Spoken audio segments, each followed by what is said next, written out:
in the presence of Vasudeva, the revered Maya.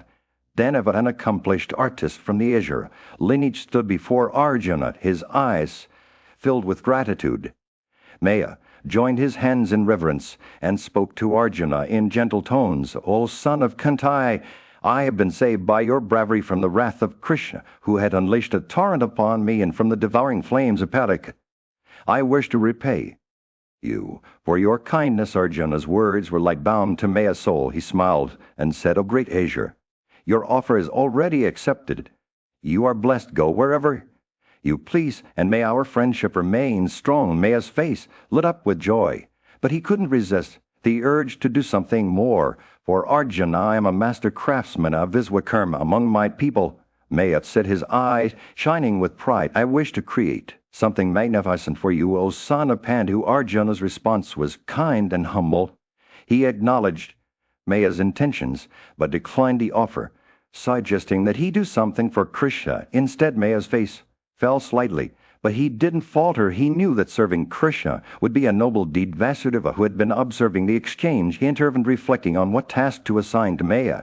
After a moment of contemplation, Krishna spoke, his voice like a gentle breeze. "Let Maya build a palace for Yudhishthira, the just king. It should be a marvel that surpasses human ingenuity and blends the divine azure and human skills." Maya's heart swelled with joy at the command. He was overjoyed to have an opportunity to create something truly remarkable with his hands.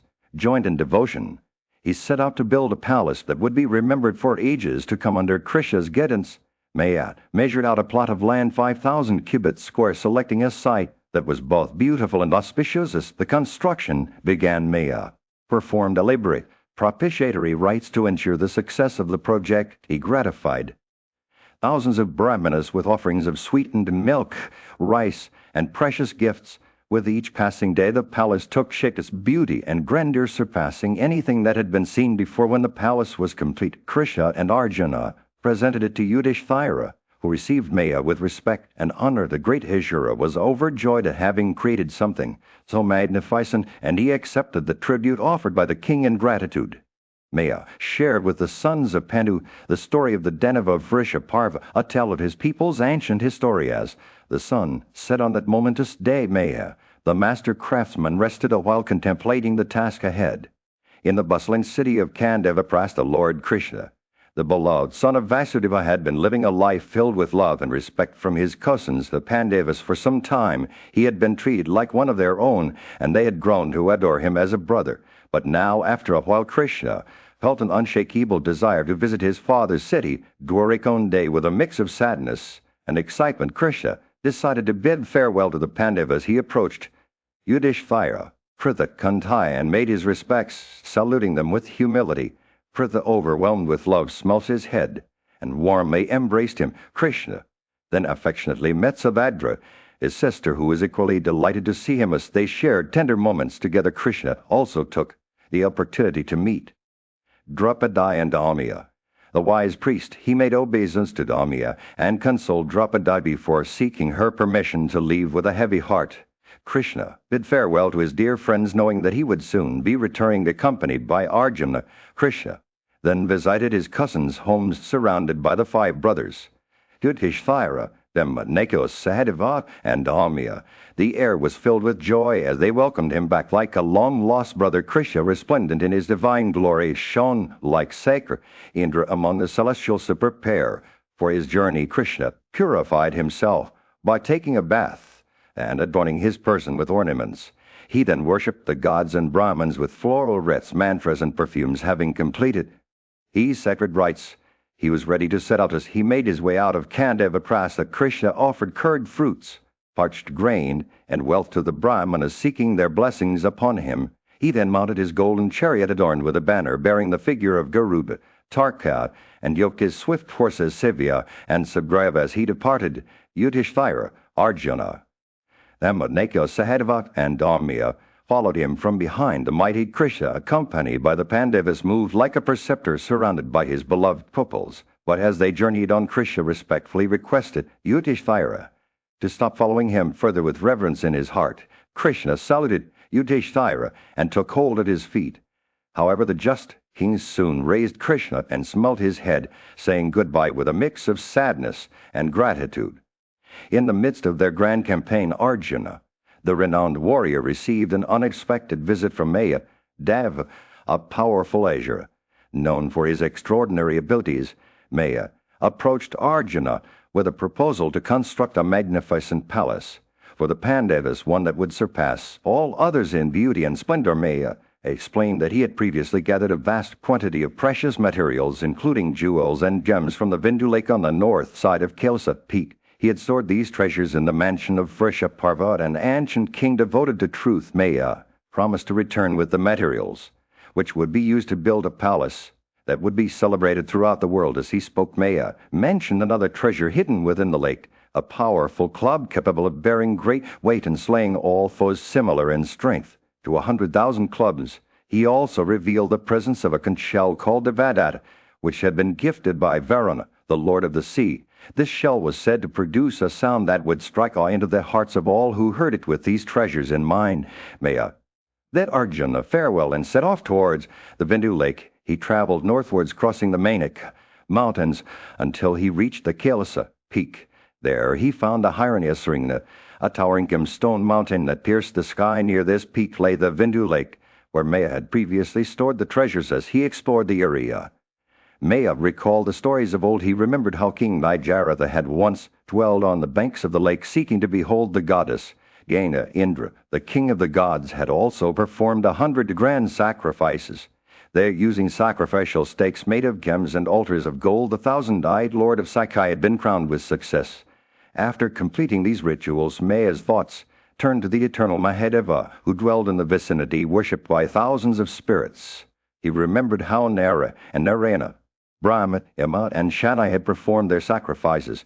There, at the end of 1,000 years, Vasudeva, with pious devotion, had also conducted his rituals, placing thousands of sacrificial stakes adorned with golden garlands. After many months of travel, Maya finally returned to Arjuna, bearing the club conch shell and various crystalline articles that had belonged to Vrishaparva. He claimed these treasures as a gift for the Pandavas and used them to construct an unparalleled palace. The Asura worked tirelessly for 14 months, pouring all his skill and craftsmanship into the project. When the palace was finally complete, Maya reported its completion to Yudhishthira, who was overjoyed by the news. The palace stood tall.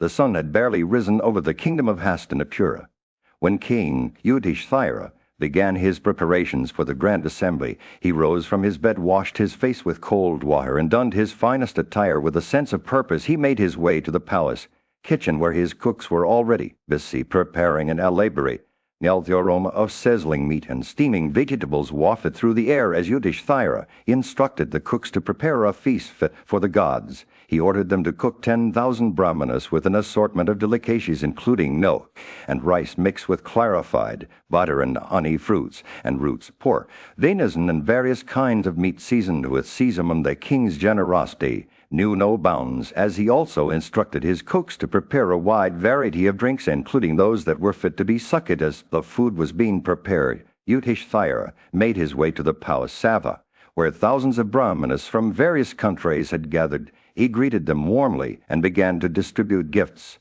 new robes and clothes, floral wreaths, and excellent perfumes. The king's generosity was matched only by his humility, as he bowed down before each of them, acknowledging their superior knowledge and wisdom. The sound of the brahmanas' gratitude echoed through the Sabha, their voices rising in unison to create a symphony that seemed to reach the heavens themselves. What an auspicious day is this!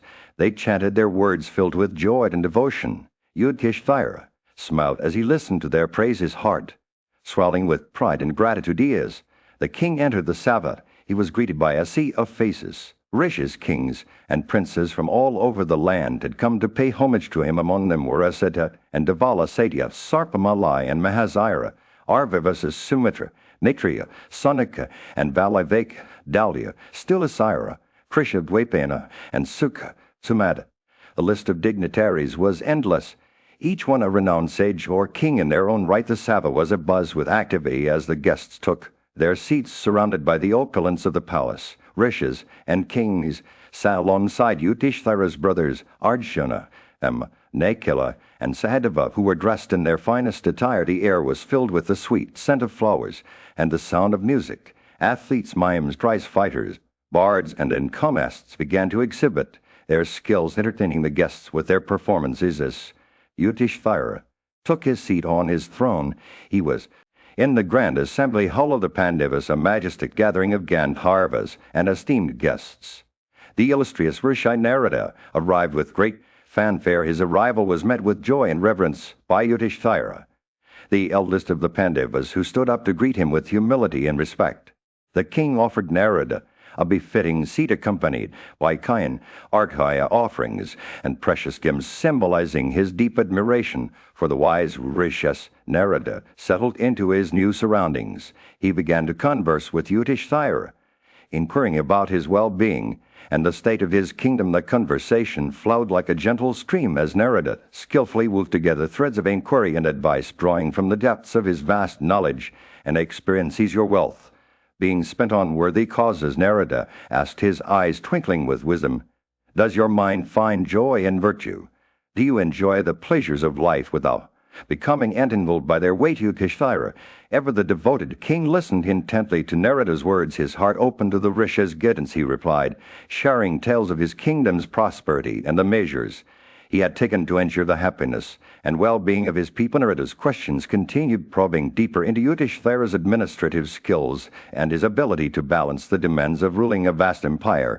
"Do you tend to your country for its cars, elephants, cavalry, foot soldiers, officials, zenana, food, supply, computations, revenue, wine shops, and other secret enemies?"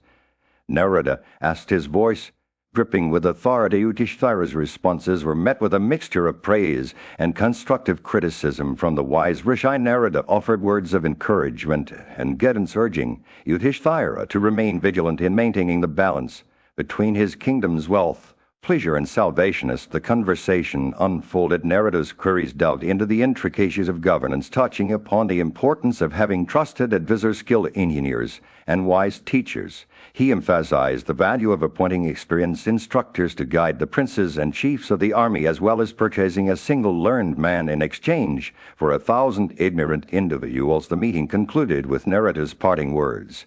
"Even a single intelligent minister, brave with passions, under control, and possessed of wisdom and judgment, can confer the highest prosperity on a king or his son." With these final remarks, the wise Rishi vanished as suddenly as he appeared, leaving behind Yudhishthira and the assembly hall bathed in an air of reverence and gratitude. As the grand gathering dispersed, the Pandavas and their guests pondered the wisdom imparted by Narada. They realized that true prosperity lay not only in the majestic hall of King Yudhishthira's court. A revered gathering had convened. The wise sage Narada stood before the king, his eyes aglow with ancient wisdom. As the monarch listened intently to Narada's words, he felt his heart stir with reverence and curiosity.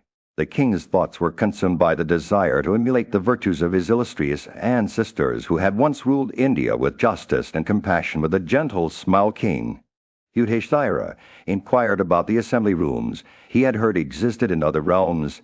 Narada, sensing an opportunity to share his vast knowledge, smiled back at the king. "O child, O king," he began, "I have wandered through many worlds, beholding wonders beyond your imagination. I shall describe to you the celestial assembly rooms of the gods and the departed, where wisdom and virtue reign." So for me, as Narada spoke, his words transported King Yudhishthira's court to realms beyond their own. He described the grand throne room of Yama, the lord of the departed, where souls from all worlds gathered to seek justice and guidance. The king's eyes widened as he listened to Narada's tales of Varana's majestic hall adorned with precious jewels and stones, where the god of the Unseen ruled over his kingdom. Narada spoke of Indra's celestial throne room, resplendent with divine splendor, where the king of gods held court amidst a retinue of gods and goddesses. The king's curiosity was piqued as he heard about Kuvra's palace in Kailasha, a realm of unparalleled beauty, where the god of wealth and prosperity reigned over his kingdom. Finally, Narada spoke of the most revered assembly room of all, Brahma's celestial Sabha, where the Creator himself dispelled the darkness of ignorance. This hall was said to be adorned with both human and divine designs, reflecting the infinite diversity of creation itself. As Narada concluded his tale, King Yudhishthira felt his heart swell with awe and reverence for the majesty of the gods. With a deep bow, the king requested Narada to reveal more about these wondrous assembly rooms. He asked about their dimensions, the materials used in their construction, and who attended the gatherings within them. Narada smiled, pleased by the king's eagerness to learn, and began to recount the tales of each Sabha in greater detail as the sun dipped below the horizon, casting a golden glow over the assembly hall. King Yudhishthira listened with rapt attention as Narada described the celestial gathering places. The king's brothers and the Brahmanas seated around him were equally entranced by the sage's words, their minds expanding with wonder at the majesty of the divine realms. And that moment the boundaries between the mortal world and the realm of the gods seemed to dissolve, and in the celestial realm, Narada stood before king and his son, describing the splendor of Sakra's assembly hall. This magnificent structure, built by Sakra himself, shone with the brilliance of the sun and was adorned with celestial trees. It was a place where one could transcend the limitations of mortal life, dispelling weakness, grief, fatigue, and fear. As Narada spoke, his words conjured vivid images in the mind's eye. The assembly hall stretched to the Yuhinus in length and 100 Yuhinus in breadth, with a height of 5 Yuhinus. Its rooms and seats sparkled with an otherworldly beauty, as if infused with the essence of the gods. In the heart of this majestic hall, Sakra, the Lord of Celestials, sat upon an exalted seat flanked by his wife Sakai, who embodied beauty and affluence. Sakra's form was a marvel to behold, radiant, ethereal, and crowned with glory. He wore a crown on his head adorned with bright bracelets that shone like the stars. His robes were pure white, draped with floral wreaths of many hues, symbolizing his boundless splendor. The air around him pulsed with an air of fame, beauty, and glory. The assembly hall was not merely a place of grandeur, but also a hub of devotion. Every day, the illustrious deity of 100 sacrifices was waited upon by the Marutas, celestial rishis, sadhis, and gods. All adorned in their finest attire, they came to pay homage to Sakra, the mighty represser of foes, with reverence. And among those who worshipped Sakra were the Siddhis, celestial rishis, led by Parasura, Parvata, Sevarna, and Galava. Other notable sages included Sankha, Gorsaras, Durvasa, Krodhana, Swena, Durgatmas, Pavatripani, Ejabokya, Anukayudulika, Switek Tutandia, Pandayani, Havishmat, Garishta, and King Haris Kendra. They all came together to pay their respects to the wielder of the thunderbolt and dread. Assembly hall was a tapestry woven from the threads of various worlds. Human, celestial, and divine, it was a realm where faith, intelligence, and the goddess of learning dwelled alongside wealth, religion, and pleasure. The air vibrated with the presence of lightning, rain-charged clouds, winds, and the celestial waters and plants. As Narada continued his account, he spoke of the many Apsaras and Gandharvas who came to worship Sakra through various forms of art, music, dance, and skillful feats. They danced and sang their performances, a testament to the boundless creativity of in a realm beyond mortal comprehension. Narada stood before Yudhishthira, his eyes shining with an otherworldly light. Listen well, O son of Pritha, he began, for I shall reveal to you the wonders of Yama's assembly house. As they walked towards the magnificent structure, its golden walls glinting in the sunlight, Narada spoke of its grandeur. The assembly house sprawled across an area of over 100 Yuhinus, its splendor rivaling that of the sun itself. Within its hallowed halls, all desires were fulfilled, and every need was catered to with precision. The air inside was neither too hot nor too cold, a gentle caress on the skin, while the heart was filled with an indescribable sense of peace. No sorrow, no weakness, no hunger or thirst could be found within those sacred walls. Every object of desire, whether celestial or human, lay at one's fingertips, and an array of delectable edibles, both sweet and savory, filled every corner. The floral wreaths that adorned the assembly hall emitted a fragrance so divine it was almost palpable, while the trees surrounding it bore fruits that were the epitome of desire. Cool and hot waters flowed in abundance, their taste as exquisite as they were refreshing. It was here that many revered sages and Brahmanas gathered to pay homage to Yama, the son of Vivaswan. Among them were Yayatai, Nahasha, Purumandha, Trisamek, Nrega, Trisadisi, Kritavarya, Satisravas, Arishanamai, Siddha, and many others. A veritable assembly of the greatest kings and sages of old. Their ranks included renowned figures like Rama, Lakshmana, Pratardan, Alarka, Hechesna, Yea, and Garaswa, as well as legendary heroes such as Eurydium, Mahaswa, Prathaswa, Janak, King Vanya, Varasana,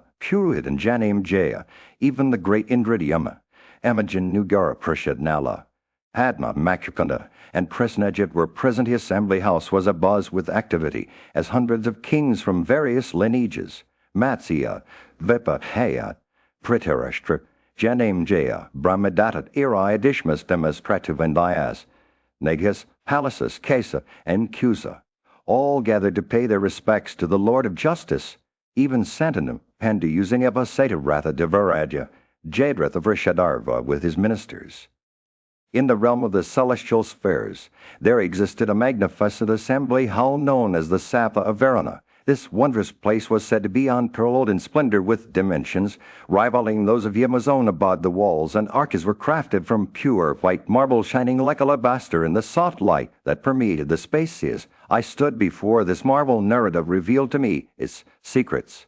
The celestial architect, Viswakarma, had built it within the waters, creating a sanctuary of unparalleled beauty. Surrounding the Sabha were towering trees made of precious gems and jewels, their branches heavy with fragrant flowers and luscious fruits that seemed to glow in the gentle light. The air was alive with music as hundreds of birds from diverse species poured forth their melodies, filling the atmosphere with an enchanting harmony. The temperature was perfect, neither too hot nor too cold, creating a sense of serenity that enveloped all who entered within this heaven. Varuna, the Lord of the waters, sat upon his throne, resplendent in celestial robes and adorned with jewels. By his side stood his queen, radiant with beauty and fragrance, the Aditiyas. Those mighty gods waited upon and worshipped Varuna. Their illustrious leader alongside them were Vasukai and Takshika, the Nagas Airavana, Prisha, Lata, Padmachitra, and many others, all creatures of great power and majesty. As I gazed upon this assembly, I saw that it was not just the gods and Nagas who worshipped Varuna. The four Oceans' mighty rivers, like Pajarathi, Kalandai, and Saraswati, and even the sacred waters and lakes, all personified in their forms, came to pay homage to the Lord of the waters. Even the mountains and points of the heavens, as well as every species of aquatic animal, bowed down before Varuna. The air was filled with music, for various tribes of Gandharvas and Apsaras sang eulogistic hymns unto him. The chief minister of Varuna, son Apla, surrounded by his sons and grandsons, attended upon his master along with the personified form of a sacred water called Ganges. I stood there drinking in the splendor of this celestial assembly. Narrative revealed to me that such was the Sabha of Varuna. And now he said it was time for him to speak of another wondrous place, the assembly hall of Kavra.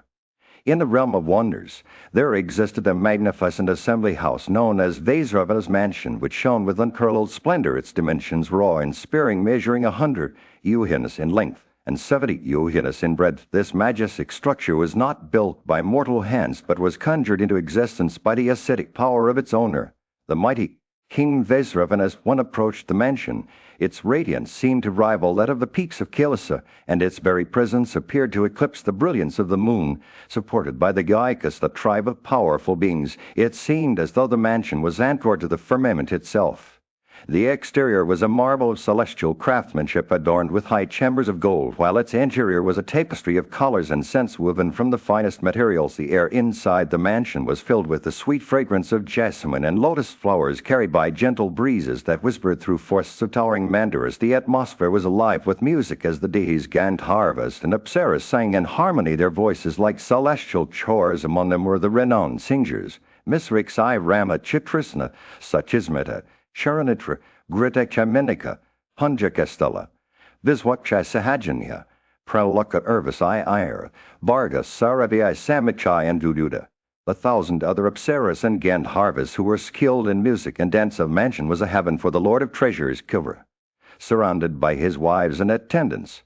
The air was filled with the sweet scent of perfumes and the sound of instrumental and vocal music, as well as the rustling of celestial robes. Among those who waited upon Kavra were the Gandharvas called Kinnaras, Naras, Manavadra, Anada, Switapadra, Gaika, the mighty Pradiota, Custom Urupaisaka, Gajakarna, Vaisalika, Verhakarna, Temrashika, Folkiksha and Faladeka Hansakuda, Saikavarta, Vivishana, Pushpanana, Hingaleka Sonatuda, Pravalek, Vrikshavastva Nikita, Chairavasas, a multitude of yakshas by the hundred, and thousands the goddess like Shmaikivra's son Nalaikivra, and many Brahmana rishis and celestial rishis will often visit.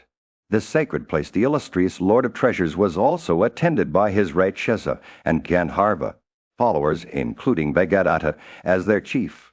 In the realm of ancient tales, Narada, a sage and storyteller, began to recount an extraordinary account for his dumb listener. He spoke of the assembly house of the Grand Sire, a mystical place that defied description, where the very fabric of existence was woven together. It was said that in the bygone era of the Krita Yuga, the golden age of old, the deity Aditya had descended from heaven to walk among mortals. As he wandered over the earth, Narada chanced upon him and asked about the celestial Sabha of Brahma. Aditya, with 1,000 rays shining bright, shared the tale of this wondrous place. Narada, enthralled by the story, expressed his desire to behold the assembly house for himself. Aditya, pleased with the sage's curiosity, revealed that he could attain this vision through intense devotion and ascetic practices. Narada then undertook a 1,000-year Brahma vow, meditating on the sacred mountains of Himalayas. He completed his penance. Surya, the radiant god of light, appeared to him and said, "Follow me, O wise one, for I shall take you to behold the assembly house." Narada was led to a realm beyond mortal comprehension, the Sabha, an eternal mansion, shimmered with brilliance, its very essence transcending words. Inside this celestial abode, the supreme deity, Brahma, sat at its center, surrounded by countless beings and entities that embodied various aspects of existence. The gods and goddesses, celestial sages, and luminous stars all gathered around him, paying homage to his infinite power. Narada beheld an array of wondrous sights, the 7 classes of pitras with their distinct characteristics, the Rakshasas, Paisakas, and other supernatural beings, Nagas, birds, and animals, all worshipping the Grand Sire. Even the most revered deities, such as Purandara, Varuna, Kuvara, Emla, and Mahadeva, accompanied by Yuma, would repair to the sacred site. Narayana himself, along with the celestial rishis, Valakilas, and countless other beings born of females or not, all converged upon the assembly house. As Narada recounted his tale, he revealed that he had witnessed 80,000 rishis with their vital seed drawn up, as well as 50,000 rishis having sons. The dwellers in heaven would repair to this site that while worshipping Brahma, and then returning to their realms. In the heart of the assembly house, the Grand Sire sat as the soul of the universe, the self-created Brahma of immeasurable intelligence. This Narada's story unfolded like a tapestry of wonder, weaving together the threads of mythology and revealing the majesty of the supreme deity, Brahma. In the assembly hall of the wise and venerable sage Narada, King Yudhishthira sat in awe, listening intently as Narada described the various gatherings of the gods and sages. The king's eyes widened with wonder as he heard about the assembly of Yama, where almost all the monarchs of the earth resided. He was equally fascinated by the accounts of Varuna's gathering, which included the Nagas, Daityas, rivers, Oceans, Ikshas, Gaikas, and Gandharvas. As Narada continued to speak, he mentioned the Sabha of the Lord of Treasures, where the deity with a bull as his vehicle resided. The king's curiosity was piqued when Narada spoke about the Sabha of the Grand Sire, which included all the great rishis, gods, and branches of learning. However, it was the mention of King Harishchandra that truly caught Yudhishthira's attention. "Tell me, O wise one," Yudhishthira implored, "what act did this celebrated king perform, or what ascetic penances with steady vows, in consequence of which he has been equal to Indra himself?" Narada smiled, his eyes twinkling with delight. King Harishchandra was a powerful ruler and emperor over all the kings of the earth. He was mounted alone upon a victorious chariot adorned with gold, and by the prowess of his weapons he brought the whole earth with her 7 islands under his sway. As Narada spoke, Yudhishthira's imagination ran wild with visions of the great king's conquests. He listened intently as Narada described Harishchandra's preparations for the grand sacrifice called Rajashriya, where all the kings of the earth brought wealth and consented to become distributors of food and gifts unto the Brahmanas. King Harishchandra gave away unto all who asked wealth that was 5 times what each had solicited. Narada continued, "At the conclusion of the sacrifice, the king gratified the Brahmanas with large presents of various kinds of wealth, and they in turn began to say, King Harishchandra is superior to all kings in energy, and renowned Yudhishthira's eyes shone with admiration for the great king. He listened as Narada explained that it was this very sacrifice that had elevated Harishchandra to a position of equality with Indra himself. As Narada finished his tale, Yudhishthira turned his thoughts to his own father, Pandu, who now resided in the region of the Pitras. O wise one, he asked, how did you meet my father? Has he told you anything? Narada's expression turned sullen. A king, Yudhishthira.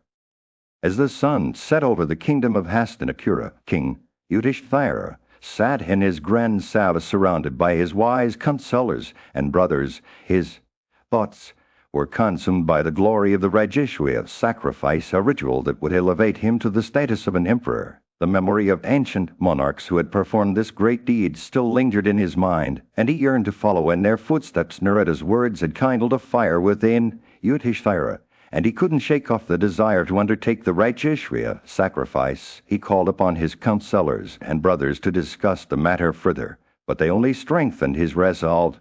They told him that as the rightful king of the Kuru dynasty, it was time for him to claim the attributes of an emperor. Through this grand sacrifice, Yudhishthira's mind was a whirlwind of thoughts and emotions. He knew that performing the Rajeshwaya would bring him great glory and power, but he also feared the consequences of such a massive undertaking. His brothers, Bhima, Arjuna, Nakula, and Sahadeva, all urged him to proceed with the sacrifice, but Yudhishthira's wise and just nature made him hesitant. Called upon his trusted advisors, including Dhamya and Devena, to deliberate on the matter together. They pored over the scriptures and weighed the pros and cons of undertaking such a grand ritual.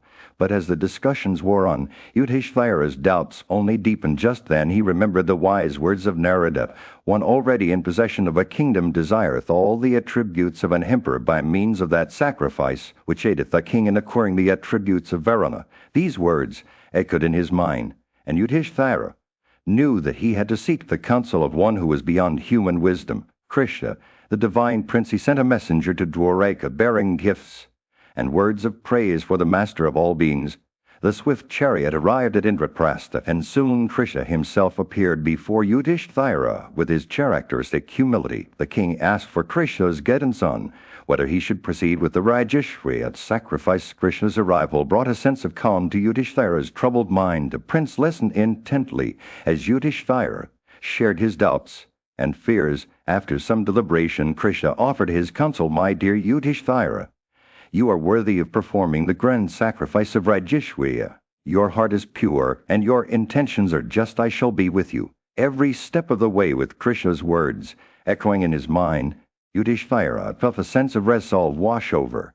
In the kingdom of Mathura, Lord Krishna stood before King Yudhishthira, his eyes shining with a deep understanding of the complexities of the world. O great king, he said, you possess all the qualities necessary for the performance of the Rajeshwaya sacrifice. I shall tell you something, however, that is not well known to many. The Kshatriyas who now bear that name are inferior to those who were once ruled by Rama. The son of Jamadagni. Krishna's words hung in the air like a challenge, and Yudhishthira listened intently as Krishna continued the numerous royal lines and other ordinary Kshatriyas all claim descent from Aila and Ikshwaku. The descendants of Aila are divided into 100 separate dynasties, each with its own distinct character. But there is one king who has managed to overpower them all. Jarasandha, the ruler of Magadha. Krishna's voice took on a note of concern as he spoke of Jarasandha's growing power. He has set himself over the heads of all these kings, and resolved to create disunion amongst us. His dominion stretches across the middle portion of the earth, and his energy is unmatched. Krishna paused, surveying the landscape before him. Jarasandha's court is filled with mighty warriors. He said, each one a force to be reckoned with. There is Sisabala, endued with great energy, who has placed himself under Jarasandha's protection and become his general son. Mulvika, the king of the Kurushas, waits upon Jarasandha as his disciple, capable of fighting by putting forth his powers of evolution. Krishna's eyes narrowed as he spoke of the other kings who had pledged their allegiance to Jarasandha. Hansa and Dimbaka, Dantavika, Kurusha, Karava, and then there is Bhagadatta. Krishna said, his voice tinged with sadness. the king of the Yevanas, who has bowed his head before Jarasandha despite his own great power and influence, but amidst all these mighty warriors Krishna's heart remained steadfast in its loyalty to King Yudhishthira.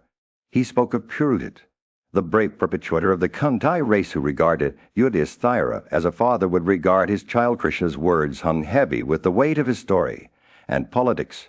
We are bound by ties of kinship to Jarasandha, he said, yet he regards us not and seeks to do us harm. He has placed himself under Jarasandha's shelter, blinded by the latter's blazing fame. Alone as Krishna spoke, Yudhishthira listened with growing unease. The kingdom was on. In the midst of a grand assembly, Yudhishthira stood tall, his eyes shining with a deep sense of longing and inquiry. He turned to Krishna, the wise and powerful leader of the Vrishnak clan, and said, "Your words are like a balm to my soul, O Janardana. You have spoken truth that none other can speak. Your understanding is vast, your insight unparalleled. There are many kings who claim to rule with wisdom, but few possess the strength and courage to wield true imperial power." As he spoke, Yudhishthira's gaze wandered across the gathering, his thoughts consumed by the weight of their own destiny. He remembered the fear that had gripped them all when faced with the mighty Jarasandha, the king of Magadha, who seemed invincible in battle. O Krishna, he continued, I am plagued by doubt. Can we truly defeat this monster? Is it not hubris to think that we can vanquish one so powerful? Krishna listened attentively, his eyes never leaving Yudhishthira's face as he responded, a king who seeks power without effort or strategy is like an anthill crushed beneath the foot of a giant. But we are not such kings. We have them as strength, Arjuna's prowess in battle, and my own policy guiding us together. We can accomplish what seems impossible to others. Yudhishthira's mind was still troubled, his thoughts racing with the memories of their past struggles against Jarasandha. He turned to Krishna once more, seeking reassurance that they could overcome this greatest of challenges. O Keshava, he said, you are our highest authority on all matters. I turn to you for guidance and wisdom. Krishna's expression was calm and reassuring as he began to speak. Jarasandha is a formidable foe indeed. He has brought nearly 100 kings under his sway, and they tremble at the mention of his name. But we must not underestimate our own strength. We have the blessings of the gods on our side, and the power of sacrifice can vanquish even the most powerful of enemies. Bhima, ever ready with words of encouragement, spoke up. Next, a weak king who attacks a strong one is like an anthill crushed beneath the foot of a giant, he said, echoing Krishna's sentiments. But we are not such kings.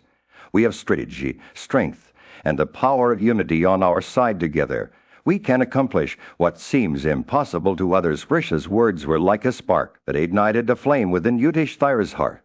He felt a surge of determination and courage rise up within him, and he knew that they must take action against Jarasandha. Let us meet together, he said, his voice filled with resolve.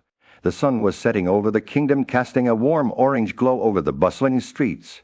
Yudhishthira, the eldest of the Pandava brothers, sat on his throne deep in thought. He had just received news that Jarasandha, the powerful king of Magadha, had been terrorizing the neighboring kingdoms and holding many kings captive. Yudhishthira's eyes fell upon Krishna, his dear friend and advisor. Krishna, he said, his voice laced with concern, I fear for our safety. If we were to face Jarasandha in battle, his army is vast and powerful, and I don't see how we could possibly defeat him. He paused, collecting his thoughts before continuing. And what about Bhima and Arjuna? They are my eyes, and mine the very pillars of our strength. How can I bear to be without them? Krishna listened attentively, his expression unreadable. Yudhishthira's words seemed to weigh heavily on him, but he said nothing in response. Just then a commotion broke out at the entrance of the throne room. Arjuna, resplendent in his armor and carrying his bow and quiver, strode into the room, followed by a retinue of guards and attendants. I have obtained the excellent bow of Gandhava, he announced proudly, and with it I am ready to face whatever challenges lie ahead. Yudhishthira's eyes widened in surprise as Arjuna approached him. Arjuna, my friend, he said, his voice tinged with a hint of sadness, I fear for your safety. Jarasandha is no ordinary foe. But Arjuna was undeterred. My lord, he began, his words pouring out like a river. I have obtained the bow and quiver that will bring us victory in battle.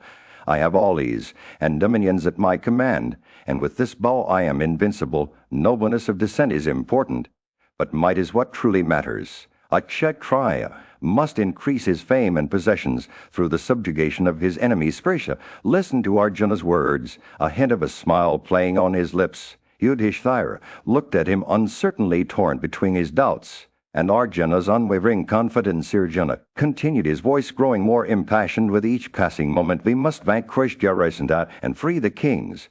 He holds captive. It is our duty as Kshatriyas to protect the innocent and uphold justice.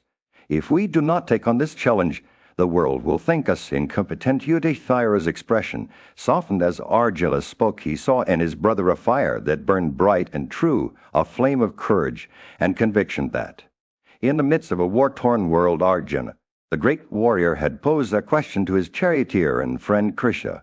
What is the duty of one born in the Bharata race, especially the son of Kantite? He asked. Krisha replied that it was their duty to attack all enemies according to the principles laid down in the ordinance. He explained that good policy and strategy were essential for success, and that a battle fought with bad policy would end in defeat. Krishna then spoke of Jarasandha, a mighty king who had once been a great warrior. His youth was spent in joy, surrounded by his two beautiful wives, but he failed to produce an heir despite performing many sacred rites and sacrifices to spirit. For a son, King Vrihadratha sought the advice of the wise Rishi Chandakasika. The Rishi, pleased with the king's devotion, granted him a boon. He took a mango from a nearby tree, and after pronouncing certain mantras over it, gave it to the king as a means of obtaining an incomparable offspring. The king returned home, gave one half of the fruit to each of his wives, and they ate it in secret. As fate would have it, both queens conceived, but their children were born as fragmentary bodies,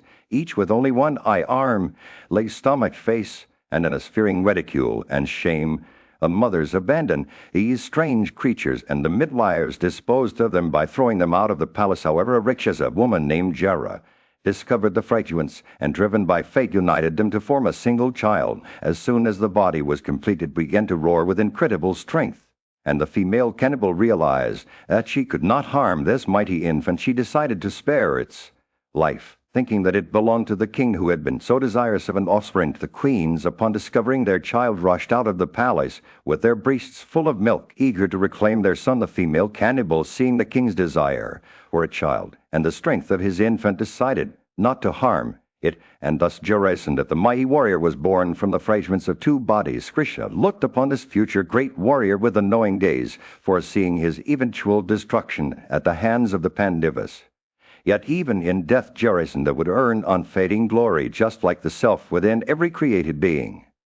In the grand halls of the palace, King Jarasandha sat upon his throne, surrounded by his advisors and courtiers. His eyes shone with curiosity as he listened to the tale of a mysterious Rakshasa woman named Jara. She had been living in his house for some time, worshipped by all who dwelled within its walls. With each passing day, she would wander from house to house, bestowing her blessings upon those who revered her. As the king's curiosity grew, Jara revealed her true nature, a celestial being created years ago to destroy the Danavas, a powerful and ancient foe. She was known as Great-Avai, the household goddess, and her presence was said to bring prosperity to a home where she was honored. The king's eyes widened as he remembered the painting of Jara on his palace walls, surrounded by numerous children. It was a likeness that had been painted with devotion, and Jara claimed it was a sign of good fortune. The king's mind reeled as Jara told him of her daily worship within his palace. She would be offered scents, flowers, incense, and edibles, and in return she would bestow her blessings upon the family. Her words dripped with sincerity as she spoke of her desire to repay the king for the honor he showed her, and then she revealed a miracle. She had united the fragmentary bodies of his son, creating a living child from their remains. The king's heart swelled with gratitude as Jara attributed the child's birth to his own good fortune. She claimed to be merely an instrument in the divine plan, capable of swallowing even the mighty mountain of Meru itself. The thought sent shivers down the king's spine as he realized the magnitude of Jara's powers. Yet she had chosen to bestow this gift upon him and his family. As Jara finished speaking, she vanished into thin air, leaving the king stunned but grateful. He rushed back to the palace where his child lay waiting. The king ordered that all the rites of infancy be performed, and a grand festival was held in honor of Jara, the Rakshasa woman who had brought them such joy. The king himself bestowed a name upon his son, Jarasandha, meaning united by Jara. As the child grew, he seemed to thrive under the blessings of the household goddess. His strength and energy increased day by day, like a fire fueled by libations of clarified butter. The king's heart swelled with pride as he watched his son grow, knowing that Jera's presence had brought them prosperity and happiness. As Jarasandha grew into a powerful young man, his parents couldn't help but feel grateful for the miracle that had been bestowed upon them. They knew that they owed it all to Jera, the Rakshasa woman who had become a part of their lives. And as they looked, in the land of Magadha, a great ascetic named Chandakasika arrived once more, bringing joy to its people. King Vrihadratha, accompanied by his ministers, priest wives, and son, hastened to receive the revered sage. As he worshipped the Rishi with water and offerings, the king presented his entire kingdom along with his son as a gift for Chandakasika's acceptance. The sage, pleased with the king's devotion, gazed at the young prince with a discerning eye. "O monarch," he said, "I have foreseen this child's future glory. He will grow in prosperity and possess great prowess, unmatched by any other ruler on earth. His valor will be like that of the gods, and none shall be able to stand against him. Like a mountain that cannot be moved, his strength will be unshakable, and all who oppose him will perish." The king's son would shine brighter than the sun, eclipsing the splendor of all monarchs. Even mighty kings with vast armies and riches would crumble before him like insects on fire. The sage continued, "This child will absorb the prosperity of all kingdoms like the Asin receives the river's waters. During the rainy season he will support the four orders of men, just as the earth bears all living things." As Chandakasika concluded his prophecy, he dismissed King Vrihadratha with a nod.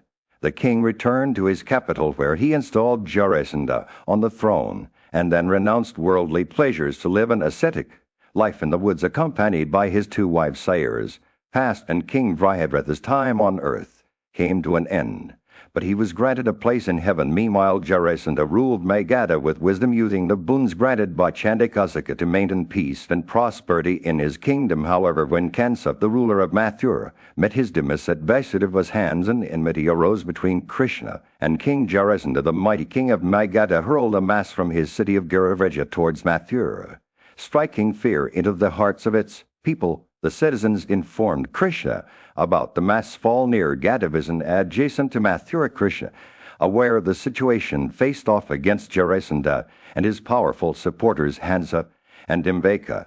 These three men were nearly invincible, and many believed they could conquer even the gods themselves. The mighty Kukur and Aka and Vrishni tribes, aware of their prowess, chose not to engage in battle with them, fearing the consequences. Thus, the stage was set for a grand confrontation between Jarasandha and Krishna, two titans who would clash in a struggle that would shake the very foundations of the. In the midst of a grand assembly, Krishna stood before his dear friends Yudhishthira, Emma, and Arjuna. His eyes shone like stars on a clear night as he spoke of their next great endeavor. "The time has come to vanquish Jarasandha," he declared, his voice resonating with conviction.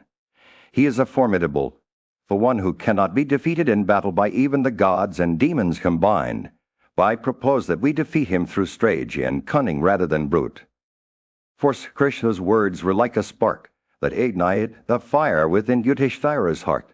The eldest of the Pandavas stood up, his face aglow with determination. "O Achyuta, slayer of all enemies," he said, addressing Krishna with reverence, "what you say is wise and just. We are but mere mortals, dependent on your guidance. You have always led us on the path of righteousness, never abandoning those who have turned their backs on prosperity." Yudhishthira's words were like a soothing balm to Krishna's heart.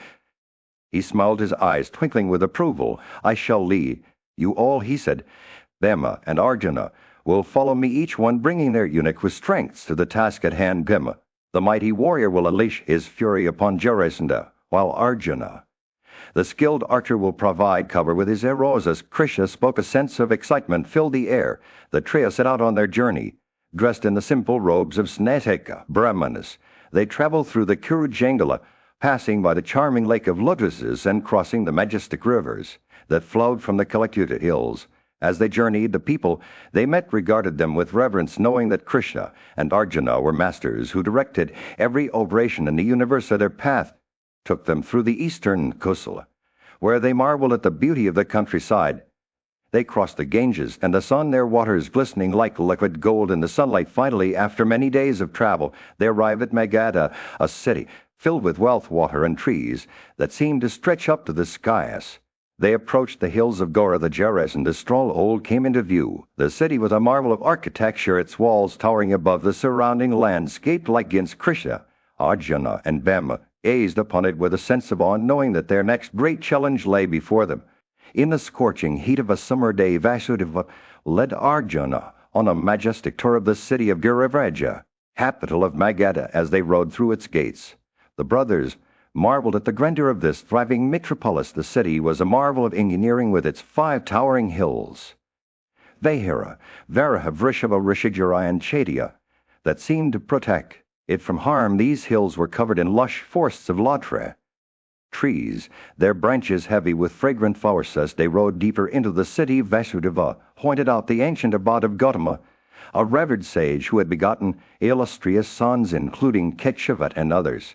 The brothers learned that this was a place where mighty monarchs from Anga, Vanga, and other countries would come to pay their respects to Gautama and seek his blessings. As they approached the heart of the city, they noticed the magnificent forests of Tippalas and Latras standing near the side of Gautama's abode. It was here that the Nagas, Arguda, and Sekravaban had once dwelled, along with Swastika and Manuanaga, who had been instrumental in ensuring Magadha never suffered from drought. Vasudeva revealed to Arjuna that Jarasandha, the powerful king of Magadha, was bent on fulfilling his ambitions. Unlike other monarchs, the brothers decided to slay him. But first, they would have to enter the city under disguise as unarmed Brahmanas. Krisha, them and Dhananjaya, dressed in simple robes and garlands, entered the city through a side gate, where they marveled at the shops filled with an assortment of delicacies and floral wreaths. They snatched some garlands from flower vendors and made their way to Jarasandha's palace. They approached the palace gates.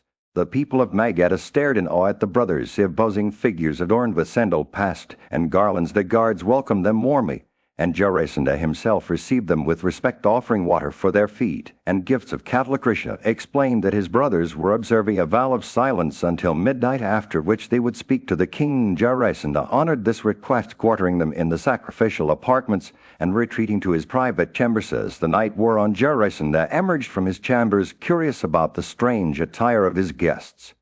He beheld Krisha, Dema, and Dhananjaya, still dressed as Brahmanas, but radiating an air of power and strength. Jarasandha, a just king devoted to truth, sensed that something was amiss.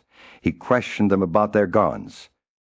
In the scorching heat of Magadha's capital city, Jarasandha, the mighty king, stood tall, his voice echoing through the air as he addressed the 2 princes from the land of Yadavas. Krisha, the slayer of Madhu, and his brother Balarama, known for their unwavering dedication to truth, had come to challenge Jarasandha's claim to innocency. Do not recall ever causing you harm, Jarasandha said, his words dripping with sincerity. I scrutinize my actions, and I see no wrong done unto you. Why, then, noble Brahmanas, do you regard me as your enemy? He paused, his eyes scanning the faces of his challengers. The practices of Kshatriyas are the highest among all honest pursuits in this world. We adhere to these principles with unwavering dedication, never injuring those under our protection. Krishna smiled knowingly, his voice taking on a tone of gentle reproof at Jarasandha. There is one who holds the dignity of his lineage dear. He has commanded us to come against you. You have taken many Kshatriyas captive, forcing them to live in your city as slaves. How can you claim innocence in this matter? His words dripped with sorrow, and Jarasandha's expression faltered for a moment. How can a king act wrongly towards another virtuous king? Krishna continued, his voice rising in indignation. And yet you seek to offer these captured kings as sacrifices to the god Rudra. Foolish Jarasandha, who else but you would dare to commit such a heinous act? We are not Brahmanas, but warriors of great renown, and we have come to liberate the captive monarchs from your grasp. Jarasandha's face darkened, his eyes flashing with anger. I never take a king captive without first defeating him in battle. He snarled, who among these kings has not been vanquished? This is the duty of Kshatriyas, to conquer and subjugate others. Through our prowesses, the 2 sides faced off. Vase and Pamna. The wise sage watched with interest. He knew that Jarasandha's fate was sealed. He would soon meet his end in battle at the hands of Bhima. Not Krisha, king ordered his son, Sahadeva, to be installed on the throne, preparing for the impending battle. His two generals, Cossack and Chitrasna, were some on their names, now known as Hansa and Dimbilik, among the people. Jarasandha, that mighty warrior of unyielding strength, prepared himself for the final confrontation. Krisha, ever devoted to truth, had no desire to slay Jarasandha in battle. He remembered the command of Brahma, which decreed that the sun beat down upon the dusty Arna, as Krisha, the wisest of the Yadavas, stood before King Jarasandha, a mighty warrior from Magadha. The air was electric with anticipation as Krisha addressed Jarasandha, "O king, with whom amongst us three dost thou desire to fight? Who amongst us shall prepare himself for battle?" Jarasandha's eyes gleamed with determination as he replied, "I will fight with Bhima." His words were like a challenge to the gods. The priest Vasapayana brought forth the sacred yellow pigment and garlands of flowers, preparing Jarasandha for battle as the monarch donned his armor. A renowned Brahmana chanted benedictions to grant him strength and courage. Two warriors faced each other, their eyes locked in a fire stare. Bhima, the mighty son of Pandu, advanced towards Jarasandha with a confident stride. The crowd gasped as the two titans clashed, their bare arms slapping against each other's armpits, causing the earth to tremble. A battle raged on for days and nights, the sound of their wrestling echoing through the land like thunder. They seized each other's necks, dragging and pushing with all their might. Their fists flew in a blur of motion, striking each other's chests and shoulders. The crowd watched in awe as the two heroes performed feats of strength, twisting each other's limbs like vegetable fibrosis. The days as Jarasandha began to tire his movements, slowed his blows less precise. Krisha, observing this from afar, whispered words of encouragement to Bhima. "O son of Kantaya, foe that is fatigued cannot be pressed, for if pressed at such a time, he may even die." He urged Bhima to conserve his strength to wait for the perfect moment to strike. Bhima's eyes narrowed as he understood Krishna's words with newfound resolve. He mustered all his strength and courage. The battle resumed with renewed ferocity, the two warriors locked in a struggle that would decide the fate of Magadha. In the bustling city of Magadha, a sense of dread had settled over its citizens. The tyrannical King Jarasandha, with his unmatched strength, had imprisoned numerous monarchs in his hill fort Giravraja. His rule was marked by fear and oppression. Bhima, the mighty warrior and brother of Arjuna, had been determined to put an end to Jarasandha's reign of terror. He sought the counsel of Krisha, the wise and powerful leader of the Yadu dynasty, of Teja among men. Bhima said to Krishna, "I shall not forgive this wretch who dares to challenge me despite his considerable strength." Krishna, sensing Bhima's resolve, encouraged him to unleash his full fury upon Jarasandha. "Exhibit today your strength, O Bhima, the might you have derived from thy father, the god Maruta." Krishna urged with renewed determination. Bhima grasped Jarasandha and began to whirl him through the air. 100 times the sound of their struggle echoed through the city, causing a commotion among its inhabitants. The roar of Bhima mingled with the death knell of Jarasandha, striking fear into the hearts of all who heard it. Women were prematurely delivered in terror, and even the earth itself seemed to tremble as Jarasandha's body was broken on Bhima's knee. His lifeless form lay at the palace gate, a grim testament to the warrior's unyielding strength. The people of Magadha fled in terror, abandoning their king's lifeless. By Krisha, with Bhima and Arjuna by his side, rode out of Giravraja on Jarasandha's celestial car, which had been obtained from Indra himself. The car was a marvel, its speed rivaling the wind, and its flagstaff shone like the rainbow. As they emerged from the city, Garuda, the majestic bird, appeared before them. Drawn by Krisha's thoughts with the monarchs of Magadha freed from their confinement, they approached Krisha with reverence, acknowledging his extraordinary act of virtue. "O son of Devaki," they said, "you have rescued us from the depths of sorrow and achieved a remarkable reputation. We bow down to you, O Lord Krishna."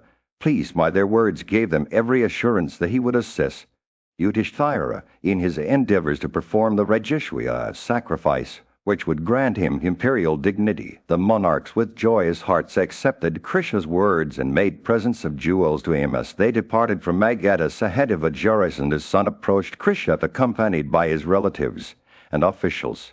He worshipped Vasudeva, the god among men, offering large presents of jewels and precious stones. Krisha joyfully installed Sa in the bustling kingdom of Hastinapura, Arjuna stood tall, his eyes shining with excitement and purpose. He had just obtained a magnificent bow, 2 exhaustible quivers, a majestic chariot, and a grand assembly hall from his friend Agni as he turned to King Yudhisthira, the eldest of the Pandava brothers. He couldn't contain his enthusiasm. King Arjuna said, "I've acquired all that's difficult to obtain.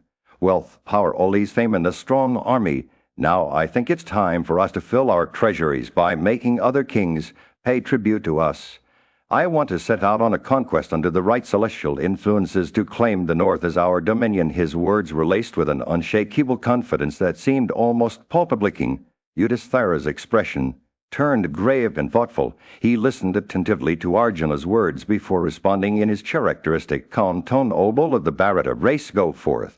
But first seek the blessings of our revered Brahmanas. May their prayers protect you as you plunge into battle, bringing sorrow to your enemies and joy to